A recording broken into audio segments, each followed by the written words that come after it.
ಸರ್ಕಾರಿ ಕಚೇರಿಯಲ್ಲಿ ಕತ್ತಲೆ ಭಾಗ್ಯ ಸಿಕ್ಕಿದೆ ಅಲ್ಲಿನ ಸಿಬ್ಬಂದಿಗಳಿಗೆ. ಯಾಕೆ ಹೀಗಾಗಿದೆ ಅಂದ್ರೆ ಡೀಟೇಲ್ಸ್ ನೋಡ್ಕೊಂಡು ಬರೋಣ ಬನ್ನಿ.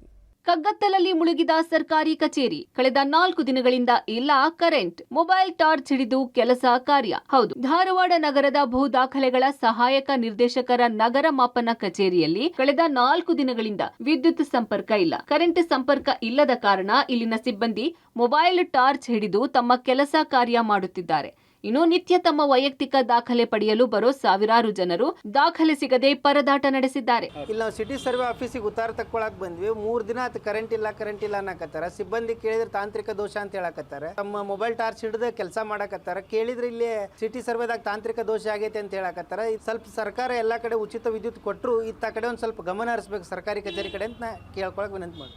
ಇನ್ನು ಕಚೇರಿಯಲ್ಲಿ ವಿದ್ಯುತ್ ಇಲ್ಲ ಅಂತ ಗೊತ್ತಿದ್ದರೂ ಎಚ್ಚೆತ್ತುಕೊಳ್ಳದ ಅಧಿಕಾರಿಗಳು ವಿದ್ಯುತ್ ಸಮಸ್ಯೆ ಬಗ್ಗೆ ತಲೆ ಕೆಡಿಸಿಕೊಂಡಿಲ್ಲ. ಕಚೇರಿಗೆ ಬರುವ ಜನರ ಕೆಲಸಗಳು ಸೂಕ್ತ ಸಮಯಕ್ಕೆ ಆಗದೆ ಪರದಾಡುವಂತಾಗಿದ್ದು ಇಲ್ಲಿನ ಸಿಬ್ಬಂದಿ ವಿರುದ್ಧ ಆಕ್ರೋಶ ಹೊರಹಾಕಿದ್ದಾರೆ. ಸಾರ್ವಜನಿಕರ ಪ್ರಶ್ನೆಗೆ ಉತ್ತರ ಕೊಡಲಾಗದೆ ಅಧಿಕಾರಿಗಳು ಅಸಹಾಯಕತೆ ತೋರುತ್ತಿದ್ದಾರೆ. ಇನ್ನು ಆದಷ್ಟು ಬೇಗ ಸಮಸ್ಯೆ ಬಗೆಹರಿಸದಿದ್ದರೆ ಸರ್ಕಾರಕ್ಕೆ ಹಾಗೂ ಅಧಿಕಾರಿಗಳಿಗೆ ಎಚ್ಚರಿಕೆ ನೀಡಿದ್ದಾರೆ. ಒಟ್ಟಿನಲ್ಲಿ ಸರ್ಕಾರಿ ಕೆಲಸ ದೇವರ ಕೆಲಸ ಅಂತಾರೆ. ಆದ್ರೆ ಆ ದೇವರೇ ಇಲ್ಲಿ ಬಂದು ಈಗ ಬೆಳಕು ಚೆಲ್ಲಬೇಕಿದೆ. ಕಾರಣ ಅಧಿಕಾರಿಗಳಂತೂ ಇನ್ನೂ ಈ ಬಗ್ಗೆ ತಲೆ ಕೆಡಿಸಿಕೊಂಡಿಲ್ಲ. ಸದ್ಯ ಜನರು ರೊಚ್ಚಿಗೆದ್ದ ಮೇಲೆ ಅಧಿಕಾರಿಗಳು ತಲೆ ಕೆಡಿಸಿಕೊಳ್ಳುವಂತೆ ಕಾಣುತ್ತಿದೆ.